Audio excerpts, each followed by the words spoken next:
السلام علیکم ناظرین، آپ دیکھ رہے ہیں سرعام CID نیوز۔ میں ہوں آپ کی میزبان آمنہ ملک۔ ایک اہم خبر شامل کرتے ہیں جہلم سے، جہاں سے ہمیں رپورٹ کر رہے ہیں میر منظر الہی۔ جہلم بلاول بھٹو زرداری کا جہلم پہنچنے پر خطاب پیر امیر حمزہ کرمانی کی PTI کو چھوڑ کر PP میں شمولیت کا اعلان۔ السلام علیکم جہلم کا غیور عوام، میں آپ کا شکر گزار ہوں۔ آپ نے اتنا جوش اور جذبے سے ہمارا عوامی مارچ کا استقبال کیا ہے، میں آپ کو سلام پیش کرتا ہوں۔ اور اس قافلے میں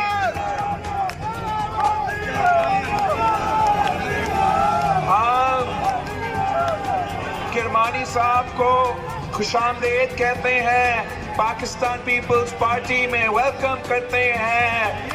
آپ ہمارا قافلہ کا حصہ بن چکا ہے۔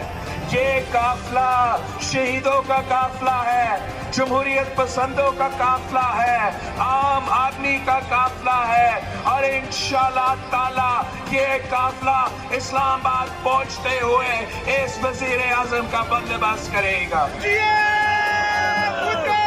انشاءاللہ تعالی ہم اسلام آباد پہنچتے ہوئے اس وزیر